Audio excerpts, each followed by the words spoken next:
Assalamualaikum warahmatullahi wabarakatuh. Waalaikumsalam Waalaikumsalam warahmatullahi wabarakatuh. Selamat pagi, salam sejahtera untuk kita semuanya. Teman-teman, gimana kabarnya semuanya? Sehat semuanya? Alhamdulillah Bapak. Alhamdulillah Bapak. Bapak sendiri gimana kabarnya? Alhamdulillah, saya sehat-sehat. Saya ini di Prodi.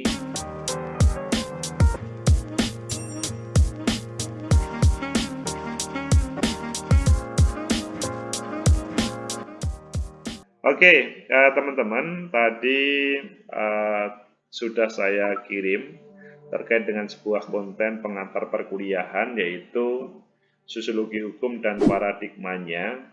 Pasti ada plus minus ketika teman-teman melihat konten tadi. Konten yang saya buat ya belum ada 1 tahun, dan hal itu menjadikan teman-teman tanpa harus tatap muka langsung bisa memahami menurut saya. Nah, apakah teman-teman sudah bisa memahami atau belum? Silahkan, kalau ada hal yang perlu dipertanyakan, silahkan. Kalau sudah paham semuanya, alhamdulillah. Atau bahkan kalau mau menambahi yang lainnya, silahkan. Silahkan kalau ada yang ditanyakan. Sosiologi hukum dan paradigmanya. Jadi kita tidak cukup belajar hanya hukum, karena kita adalah orang sosiologi. Bagaimana melihat, mempraktekkan hukum secara sosiologis. Karena kalau berbicara hukum itu ya hitam dan putih.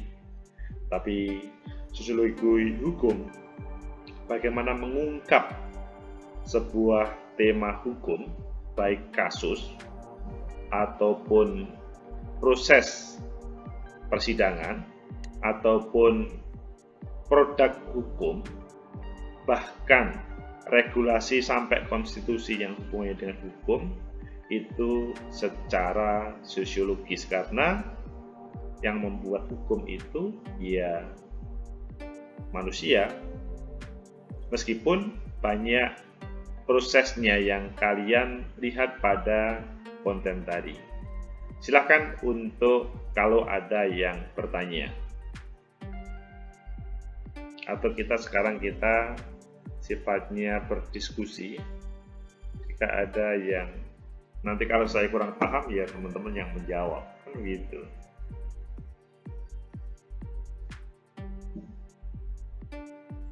Wah, kelihatannya sudah paham semuanya deh ini. Alhamdulillah, senang saya. Jadi dengan konten teman-teman sudah bisa memahami,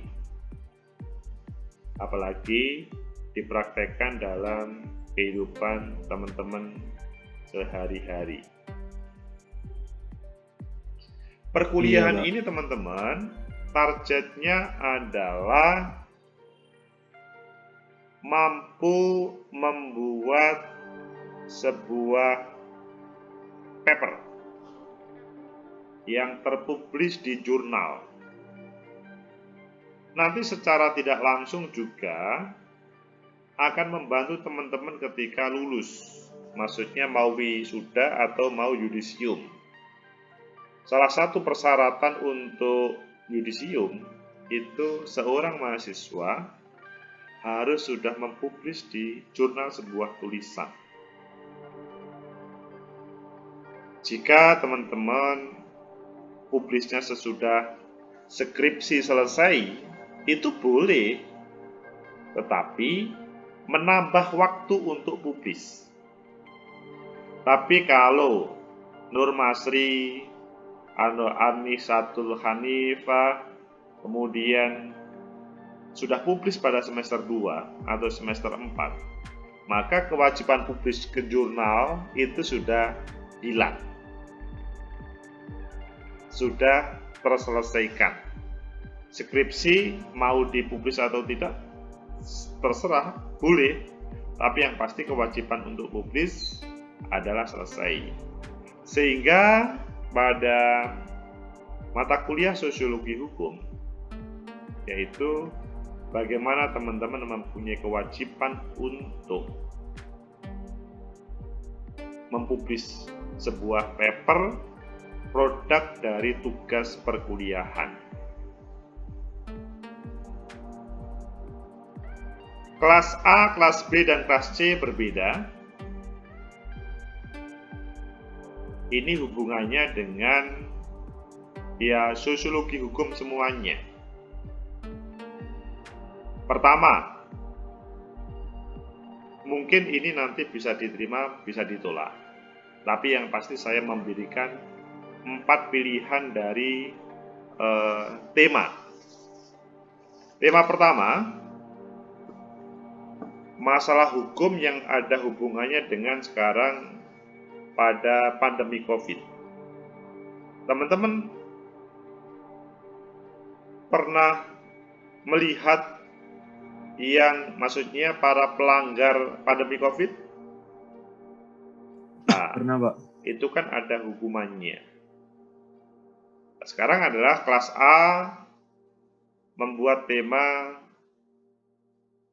terkait dengan para pelanggar hukum pada suasana pandemi COVID. Hukumannya sangat tergantung, mulai dari disuruh push up, menyanyikan Indonesia Raya, sampai kepada tema masuk penjara seperti Habib Rizik Syihab. Kelas B atau nomor 2, ini nanti sekali lagi bisa menjadi bahan diskusi teman-teman. Kelas B temanya agak berbeda. Kelas B itu terkait dengan penegakan hukum bagi orang lemah. Penegakan hukum bagi orang lemah, teman-teman sering mendengar kalimat hukum itu tumpul ke atas, tajam ke bawah. Beberapa kasus nanti juga akan kita bahas di dalam proses sosiologi hukum ini. Mencuri sebuah semangka dihukum sekian hari sekian bulan. Korupsi miliaran dibiarkan. Itu kan kalian pernah mendengar kalimat yang saya sampaikan itu. Apakah benar atau tidak? Kelompok 2 terkait dengan orang lemah yang kemudian tentunya ini background-nya di lingkungan kalian. Jadi penelitiannya tidak jauh-jauh. Ketiga, temanya adalah hubungannya dengan disiplin lalu lintas. Disiplin lalu lintas ini adalah hubungannya dengan contoh seperti yang saya ungkapkan tadi.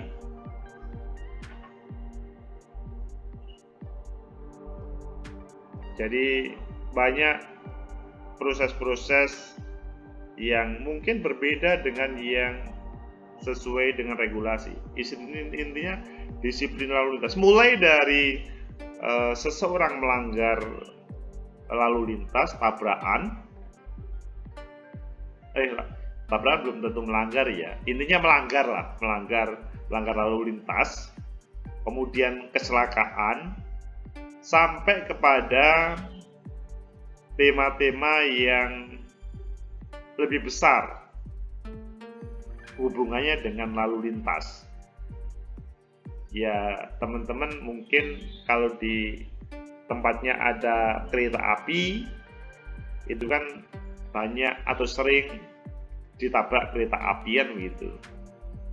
Dan selanjutnya sepertinya tidak ada masalah. Itu kelas A, B, dan C. Saya memberikan alternatif ketika tema kelas A, B, C tadi tidak cocok. Nah, ini ada alternatif yang teman-teman bisa mengambil. yaitu tema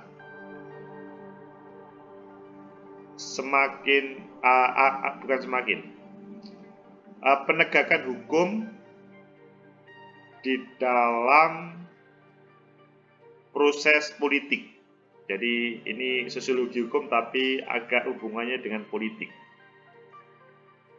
Penegakan hukum dalam tema politik. Jadi ini hubungannya dengan tema-tema pemilu kemarin, tetapi fokusnya kepada apakah ada penegakan hukum nggak di sana. Misalkan, siapa yang belum pernah menerima politik uang di sini? Saya Krimilan belum pernah. Saya, Bapak. Fahris belum pernah. Ya, Pak. Iker Ayo, belum Pak. pernah. Lainnya pernah semuanya ya. Belum, Belum, Bapak. Pak. Belum, Bapak. Yang merasa pernah, ya, itu selanjutnya mengapa kok tidak dipenjara? Padahal pernah menerima politik uang, seharusnya kan mendapatkan di penjara ini orang yang menerima uang ini kan begitu. Tapi faktanya kalian belum pernah berhubungan dengan penegakan hukum. Maksudnya penegakan hukum pemilu. Yang lebih khusus adalah mengapa sih dalam tema-tema pemilu itu masih belum penegakan hukum yang sebenarnya. Regulasi yang ada, baik peraturan KPU Bawaslu ataupun Undang-Undang Pemilu, itu belum bisa ditampilkan. Tentunya ini mendasarkan pada kasus teman-teman sendiri di lingkungan masing-masing. Itu salah satu contoh. Lah, salah satu misalkan, Pak, saya kelompok kelas A tidak cocok deh, Pak. Saya mengambil yang lain, boleh. Itu mengambil contoh yang nomor 4 tadi sebagai alternatif, atau menawarkan tema yang lain. Jadi kami membuka dengan tema-tema yang lain. Silahkan teman-teman merespon apa yang saya tawarkan.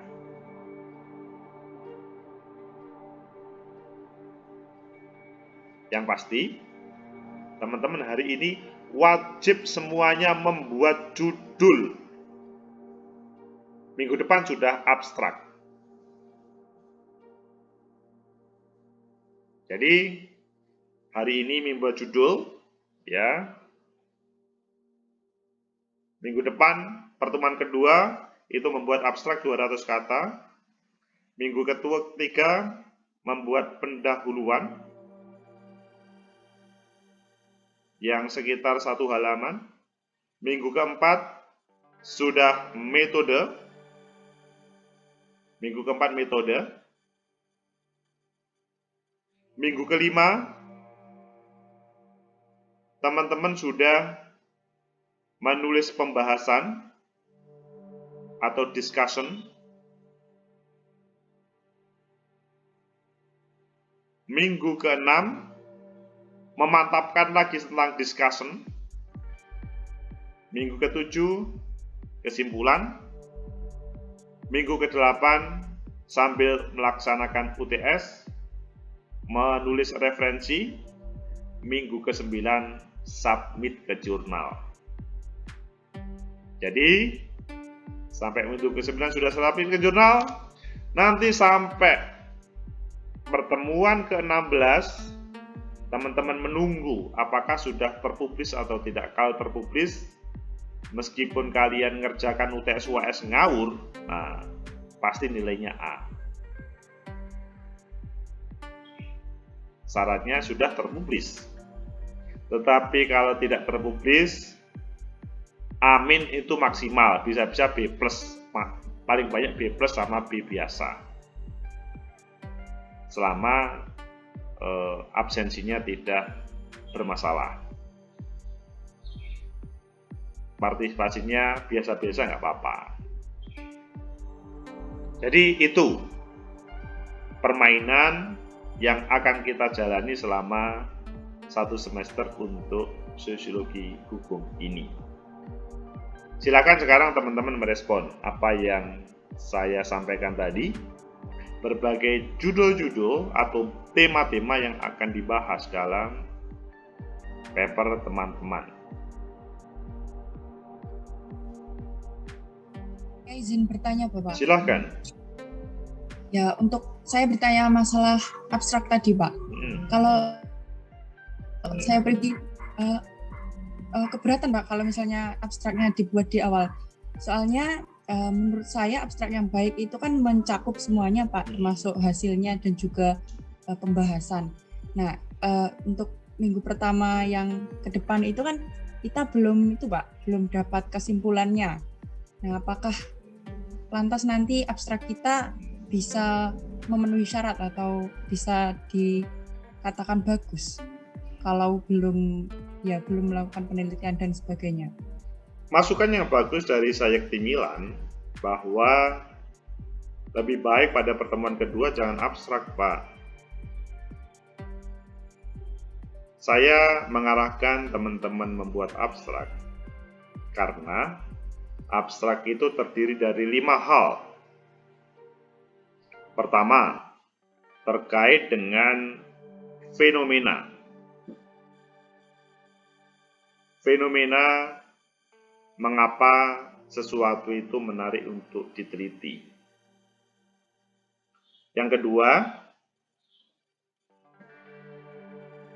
abstrak di dalamnya adalah tujuan meneliti. Apa Sayekti Milan tujuannya meneliti terkait misalkan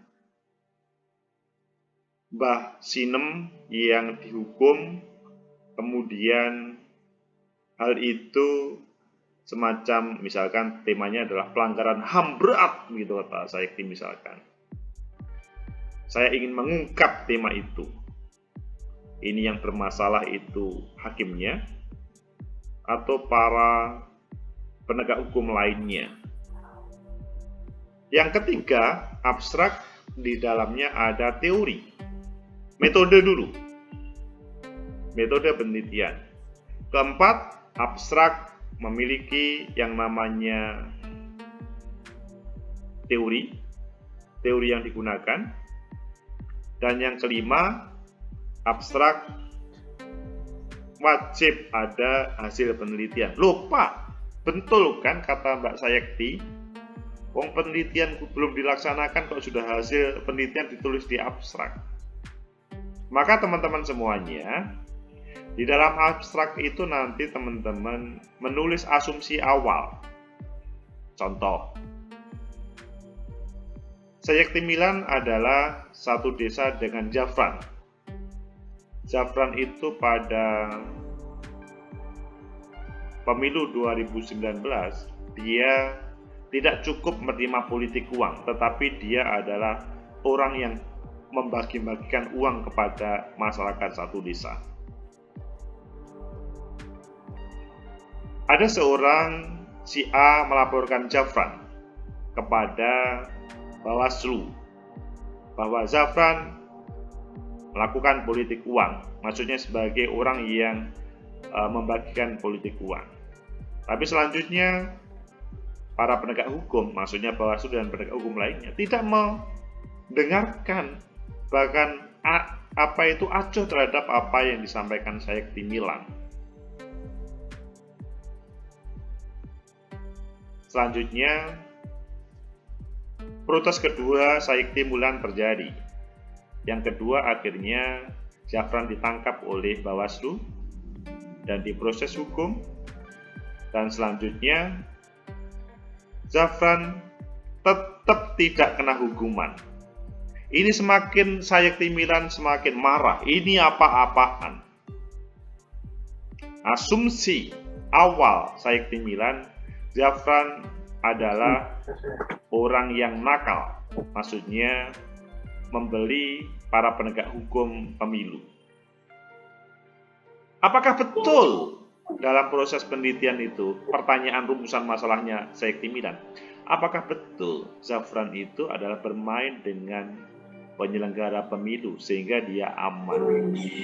Di situ Sayekti Milan ingin membuktikan. Di dalam hal ini, asumsi awal itu adalah Zafran bermain dengan para penyelenggara pemilu khususnya Bawaslu sehingga aman. dari aman dari hukuman. Aman dari hukuman itu maksudnya ya dia tidak kena, maksudnya tidak bisa diproses, selesai.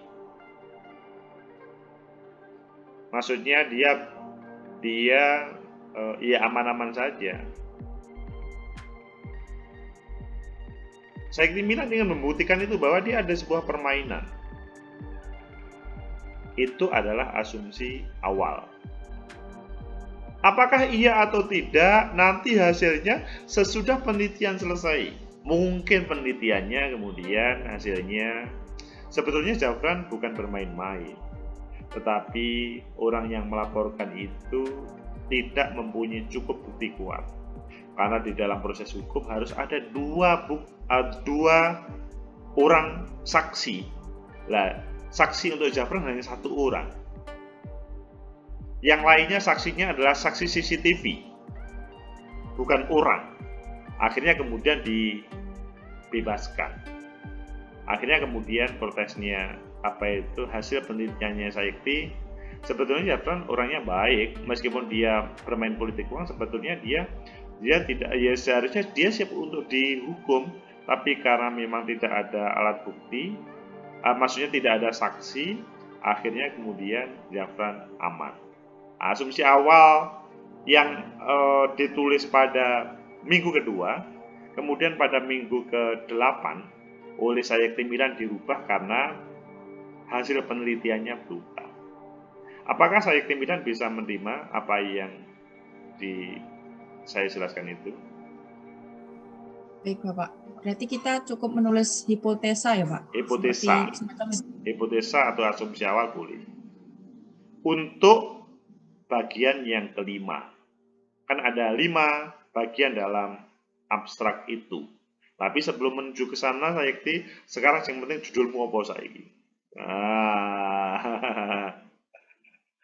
Yang penting sekarang adalah judulnya apa dulu, baru kita ngomong abstrak untuk minggu depan. Tapi sebelum judul, teman-teman 3 hal tadi sudah setuju nggak? Kelas A, kelas B, kelas C. Kalau setuju langsung kita nanti membuat contoh judul masing-masing satu persatu. Maksudnya masing-masing satu kelas satu orang judul, nanti untuk contoh, untuk teman-teman lainnya membuat dan nanti ditulis di konten. Kalau model kuliah seperti itu, nanti pertemuan 16 sesudah UAS, ketika pertemuan 9 sudah tersubmit, saya anggap relatif menuju lulus, apalagi sudah terpublish nanti pada pertemuan selanjutnya. Begitu. Jadi sekarang ayo, setuju nggak? Kalau sudah setuju, kita langsung ke masing-masing. Ya, izin memberi masukan Pak. Oke. Kalau menurut saya tadi kan ada 4 tema. Nah itu kalau misalnya per individu itu dibebaskan untuk memilih dari keempat tema itu bagaimana Pak? Tidak usah dibatasi kelas-kelas begitu. Tidak bagus. Nanti tidak fokus. Sekarang sudah fokus. Dalam bahasanya pada waktu mau selesai SMA dahulu, kan ada banyak perguruan tinggi mau masuk mana. Kalau dibebaskan, bisa-bisa nggak fokus. Strategi masuk perguruan tinggi yang modelnya pendidikan, modelnya umum, modelnya pertanian itu berbeda. Jadi dirimu ketika mengambil tema yang pertama, kedua, ketiga itu berbeda.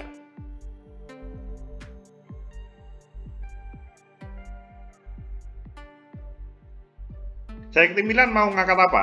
Kelasmu kelas apa, Sayekti? Saya dari kelas C, Pak. Kelas C. Kelas C tadi kan terkait dengan penegakan hukum ya, yang dia kepada masyarakat miskin yang kacau gitu ya? Terkait dengan lalu lintas. Oh, lalu lintas, oke. Lalu lintas. Kamu mau ngangkat apa kalau lalu lintas?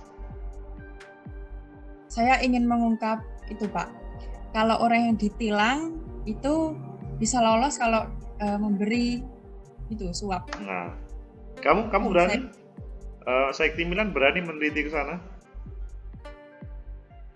Dari dulu memang tertarik dengan isu itu, Pak. Oke. Bagus. Studi kasus di mana nanti? Studi kasus atau secara umum? Mungkin studi kasus, Pak. Oke. Jadi nanti teman-teman, Saikti Milan rumahnya mana sih? Saya dari Ponorogo, Pak. Oh, Ponorogo nanti? Sampung. Oh, Sampung. Jadi kamu menelitinya di sekitar Sampung atau Ponorogo secara umum ya? Oke. Meskipun di Sampung kelihatannya kalau di jalan di sana juga ada apa itu ada tilang juga kadang-kadang. Kalau pikiran saya itu saya akan melaksanakan studi kasus di daerah Magetan, Pak. Oh, malah Desanya, Magetan. ya. Oke, boleh. Boleh, saya pikir. Selanjutnya, yang lain bagaimana? Ini contoh Saikti Milan sudah bisa menampilkan.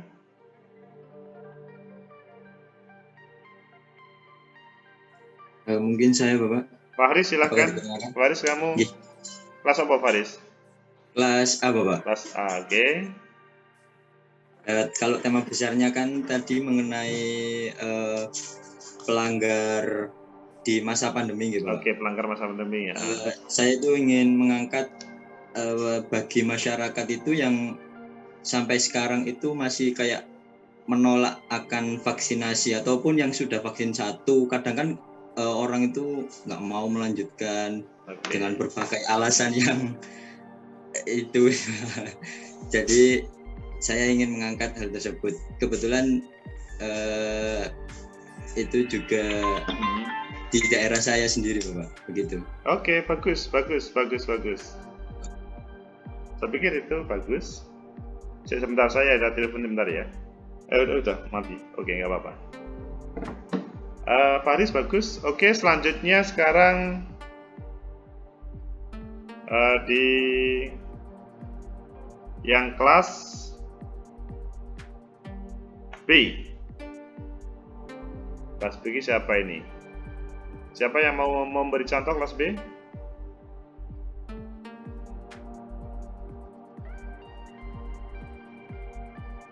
Halo, kok diam?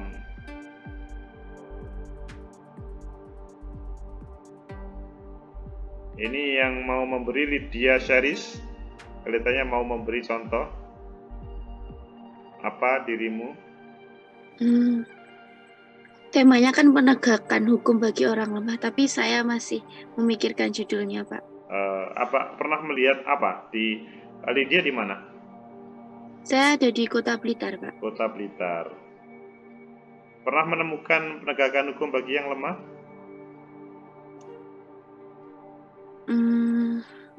Di sekitar Lydia? Sepertinya saya belum pernah melihat atau mendengar berita tersebut, Pak. Jadi saya masih mencari topiknya. Oke. Biasanya Lydia, kalau di kota itu adalah pedagang kaki lima yang menjadi korban karena misalkan kebijakan pemerintah kota atau ya misalkan penggusuran rumah ataupun yang lain. Kalau di desa kan kadang-kadang masalah tema-tema singkong, tema mangga itu bisa menjadi di proses hukum yang ya kita nggak sepertinya kita menolak gitu. Dia sama sekali belum pernah melihat di Kota Blitar. Belum pernah melihat, Pak. Oke. Coba yang kelas B ada yang mau menambah? Saya mau nyoba ini, Pak. Silakan. Kan kalau di Surabaya sendiri kan kayak pedagang-pedagang kaki lima itu difokuskan atau dikumpulkan di dalam satu kayak sentra kuliner gitu loh, Pak. Nah, yang mau saya bahas ini perubahan pendapatan bagi para pedagang kaki lima itu dari kebijakan pemerintah Kota Surabaya sendiri, Pak. Nah, menurut saya, pandangan awal saya itu melihat pedagang itu mengalami penurunan, Pak, gitu, Pak. Oh, ketika di sentra kuliner, itu contoh kasus di mana? Karena saya melihat beberapa seperti di Ketintang ya. Ketintang itu ada di Rola. Itu ketika disentralkan di Rola, itu menjadi ramai. Maulana Ferry melihat di mana yang selanjutnya gara-gara disentralkan kulinernya menjadi mungkin lesu pembelinya, atau mungkin harganya malah jatuh, ataupun ada yang lain, Maulana Ferry? Ini, Pak, dekat rumah saya sendiri di sentra kuliner Semolawaru, Pak. Oh, sentra kuliner Semolawaru. Gimana yang terjadi di sana? Yang saya lihat beberapa kali lewat sama beberapa kali datang ke situ, Pak, ya. Pengunjungnya tuh justru tidak sesuai ekspektasi dari, menurut saya, dari Pemkot sendiri berekspektasi bahwa itu akan ramai. Dari juga pedagang bahkan berekspektasi juga bakal ramai. Begitu juga yang terjadi di sentra kuliner daerah Pandugo, Pak. Tidak salah, itu juga mengalami sepi, Pak, kalau menurut saya lihat itu. Entah itu dari pedagangnya sendiri yang tidak mau menempati, atau memang dari pengunjungnya sendiri yang belum tahu atau tidak tertarik gitu, Pak. Saya melihatnya. Maulana Ferry dan teman-teman semuanya, kalau bisa temanya itu adalah tema ketika para pedagang kaki lima diarahkan ke sana, itu seperti dia tidak bisa menolak terkait dengan kebijakan tersebut, yang akhirnya berdampak terhadap para pedagang tersebut menjadi sepi atau jadi itu efek. Tetapi penelitian sosiologi hukum di sini adalah pedagang kaki lima tidak mampu untuk melawan kebijakan pemerintah kota Surabaya ketika mereka dipindahkan, kecuali manut, karena kalau tidak manut mungkin ya ada yang lain. Jadi kalau sepi pembelinya itu adalah dampak dari ketika dia sebagai orang kecil tidak bisa berbuat apa-apa menghadapi kebijakan tersebut. Apakah Maulana Ferry bisa memahami apa yang saya gambarkan itu? Ya, Pak. Berarti ini kan kayak yang Bapak bilang itu, bahwa pedagang itu benar-benar dalam tanda kutip terpaksa untuk menempati stand tersebut, ya, Pak? Betul, dia terpaksa. Nanti di dalam tema-tema yang lainnya simbol-simbol perlawanan terpaksa bermacam-macam, tapi pada kesempatan ini adalah dia akhirnya terpaksa untuk menerimanya kebijakan tersebut. Oke. Saya pikir cukup berapa contoh tadi. Sekarang teman-teman, apakah ada yang bertanya selain saya tampilkan masing-masing judul tadi? Tadi kan ada contoh dari, maksudnya tema yang keempat.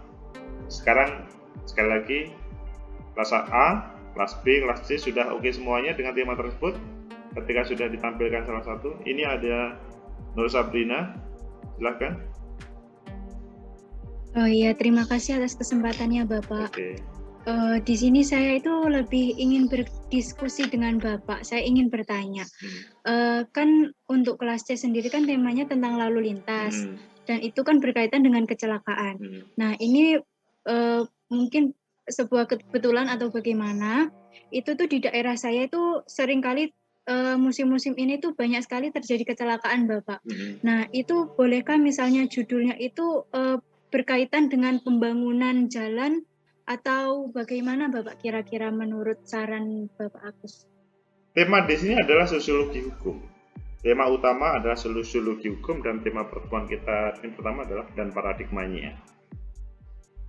Ketika ada sebuah kecelakaan, maka yang ditampilkan adalah apakah kecelakaan itu ditindaklanjuti dengan sebuah proses hukum atau tidak. Jadi bukan karena pembangunannya. Jadi pembangunan atau licin jalannya atau rame jalannya itu adalah penyebab kecelakaan. Tapi sesudah kecelakaan, apakah ada proses hukum?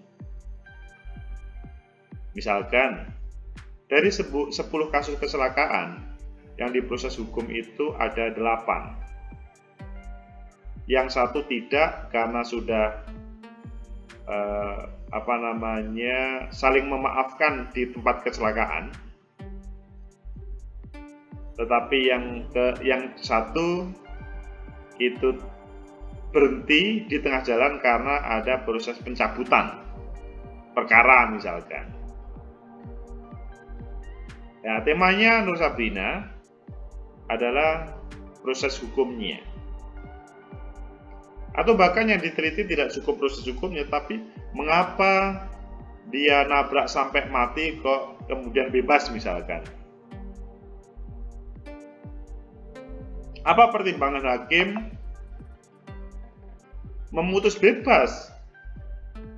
Atau sebaliknya, dia itu loh hanya nyenggol, naik sepeda pancal, nyenggol, tetapi dihukum 2 tahun penjara.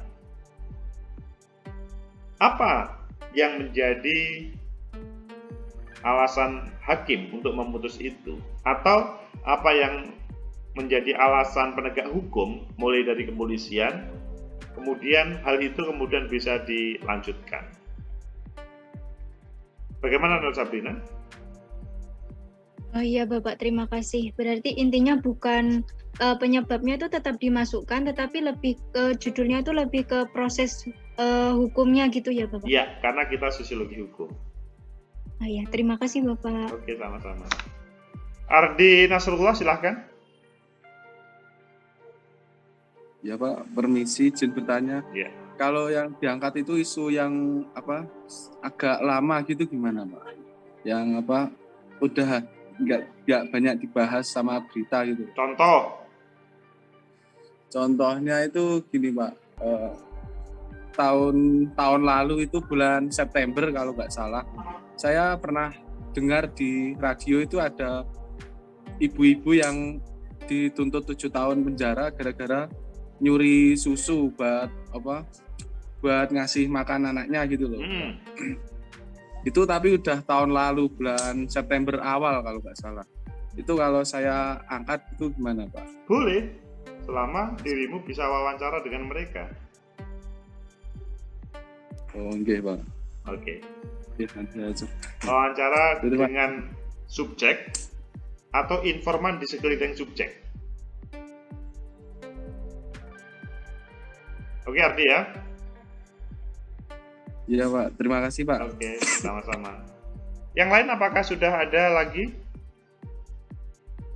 Oke, Susmita Suharjo. Pak, karena kan tadi ada tema yang penegakan hukum bagi orang lemah itu loh. Saya jadi kepikiran kasusnya Rachel V-nya. Yang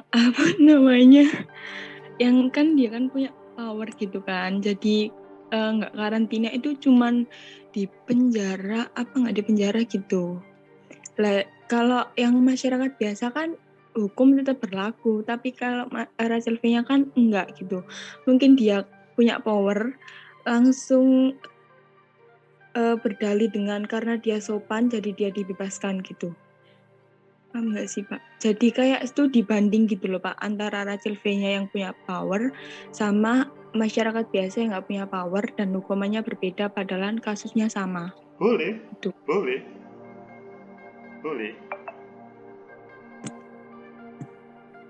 Baik Pak, terima kasih. Oke Susmita. Saya pikir kelihatannya cukup ya, teman-teman sudah mulai memahami apa yang menjadi tema ya. Jadi nanti obrolan kita tak tampilkan di konten saya. Nanti teman-teman menulis judul di semuanya dan nomor absen di bawahnya mengkoreksi apakah sudah benar atau belum judul tersebut.